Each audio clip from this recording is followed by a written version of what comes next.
Are you surprised that the final restart when you were in the lead went as clean as it did? I was surprised, but I wasn't surprised. And I mentioned this in a few other interviews that, I mean, honestly, if I had anyone to choose to be behind me on a green-white checkered, as much as he wore the black hat for many, many years, like Kyle Busch has been probably the most fair to me. I mean, other than like a Martin Truex, who never really gets into it much with anyone, who's probably the ultimate fair guy. But Kyle Busch is just very fair when it comes to racing for wins, in my opinion. And so the reason we got into that place is, Kyle let me by on that long green flag run leading up to that 10 lap to go restart.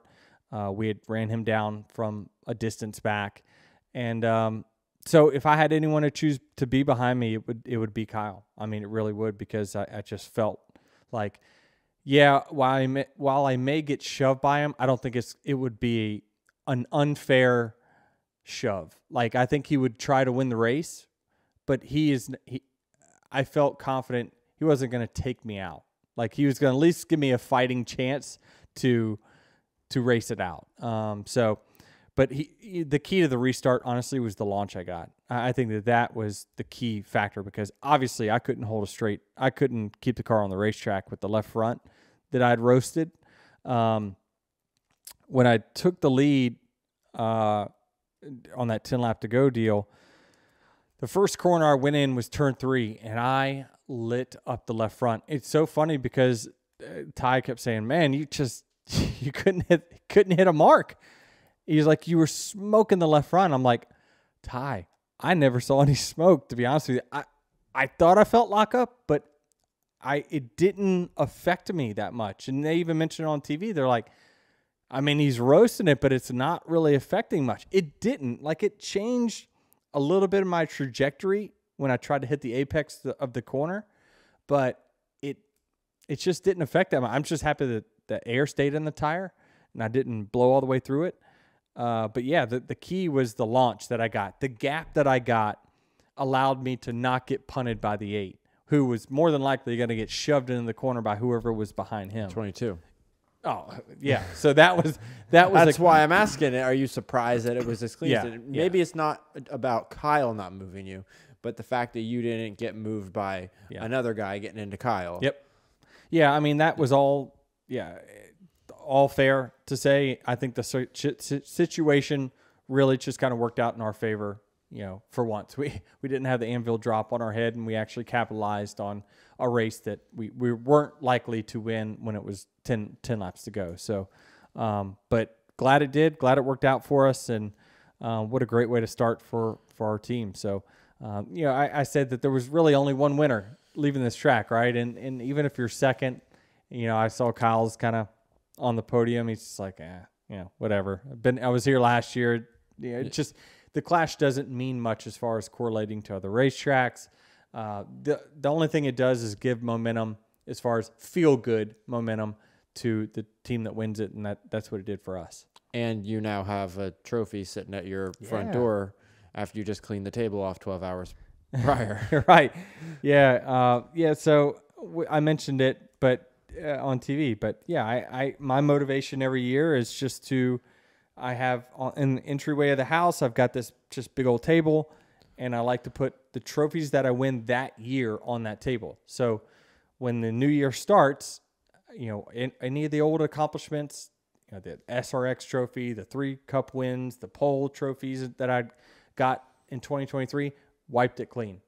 And, so that table just sits there empty with nothing on it until I go out and I accomplish something. So yes, it's very cool to be able to put something on it that's going to be there for the next year, off the bat.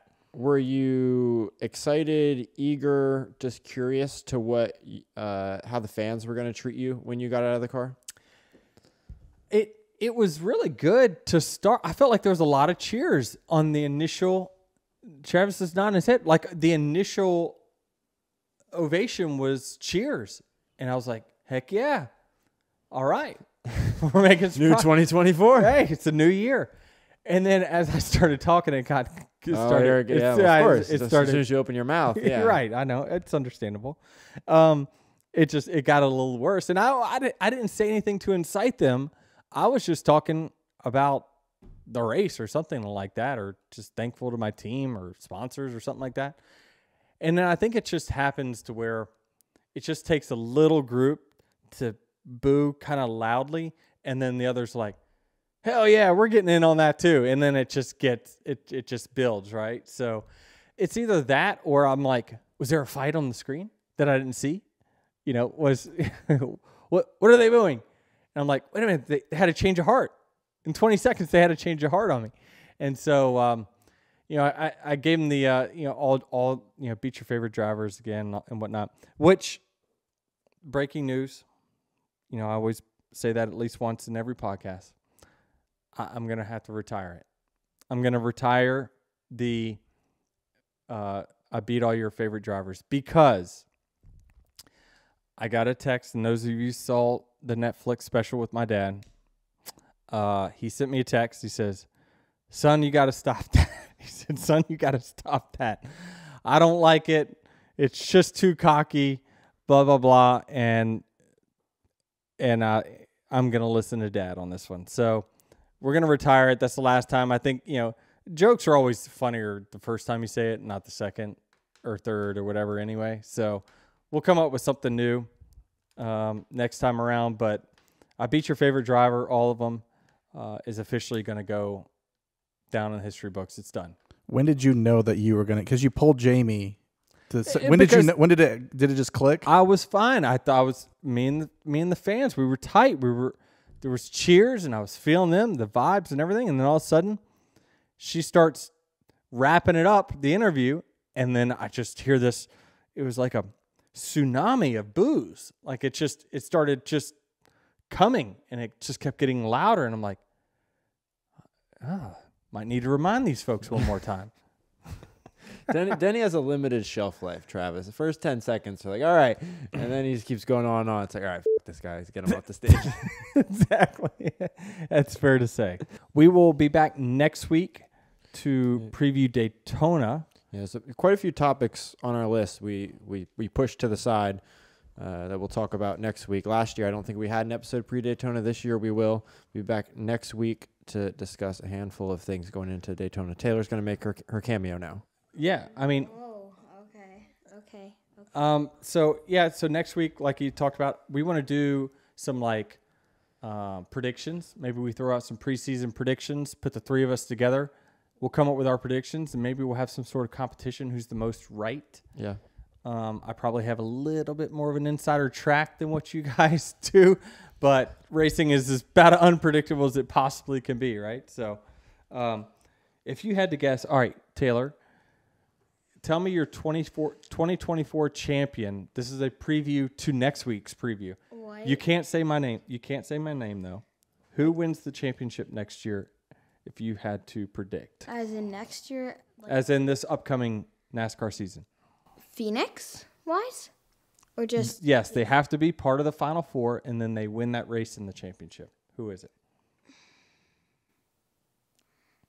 I don't know why, but I'm just getting some Christopher Bell moments right now. Okay, well, there's a guy who's been in the Final I'm Four back-to-back thinking years. I think he'll have a good year this year. I think he will. I feel like this is deja vu. Did this not happen last week? She hasn't been on the podcast before. I know, but I felt like, man, maybe it's just, I just had a deja vu moment. I'm like, I feel like Taylor said before that she's on the Christopher Bell train. No, I said I was on the Kurt Busch train. Well, that train left the station a few years ago. So, it's okay, though. All right, so Good news for Christopher Bell is that Taylor's Christopher going. Bell or Joey Logano? Yeah, I mean, listen, hey, it probably wasn't. Joey probably didn't love this podcast, but I gave him props last week. I do believe this is this could be a big Joey Logano resurgence here. I mean, he was in contention to win, or had a chance to win. He wasn't the best car. The 54 was, but I'm going to be fair, and I believe that Joey's in for a big year. Okay. Anything else you want to say before we wrap it up? I don't know. Are you excited for school tomorrow? No. I'm not either. I don't want All right. Well, Mondays are good days for me because I have some of my favorite classes. Okay. Well, tell everyone to tune in next week. Tune in next week, y'all. You'll see me on these YouTube shorts, just like, I don't know. Taylor wants her own podcast called. Oh, I got some ideas. Okay, hold up. Sorry. We've been trying to land this plane, folks, for about a few minutes now, but we're going to. I got a note. You got to speak into the mic. Oh, I got notes. So I have I wrote like a lot of pages. So like I was thinking NASCAR kids, like the moment, or like backstage like kids or something. And like my first idea was the moment, and it was gonna be like what is going on at the moment, like Travis Kelce, Taylor Swift, stuff like that. But then, but it would be NASCAR edition. And then but we don't have a Taylor Swift. Someone asked me that. They says, "Does NASCAR have a Taylor Swift?" I says, "No." I have a Taylor Swift cutout and Travis Kelce. We could use one, but there's only one Taylor Swift. Wait, but here's my second thing for backstage. I like backstage a lot better, but because it says it would be about what happens at a race, like behind the scenes, like what happens on the bus, like kind of like interviewing like Owen Larson, stuff like that. And I got you. So maybe you interview other drivers' kids. Yes, and I get to tell them like what do they do in their free time, like what do they do like at the bus during the track, stuff like that, which I like a lot better. So yeah. Okay. Well, we'll see if we can put that together. From what I heard, she came into this podcast studio earlier like with all these ideas and about her making a cameo on this podcast, and Travis told her, "Get your own podcast." Well, she said she was going to tape down here, and I said, "You got to get your own studio. You can't just use Accents Detrimental." Nice. Her and Molly were auditioning. I wish I was recording it. They were talking for like 20 minutes. I mean, credit to her. She came down here to create her own podcast. Travis said, "Get your own podcast." And 30 minutes later, she came up with a bunch of ideas. No. Taylor, who gave you the idea of interviewing kids? You. You're welcome. All right. There you go.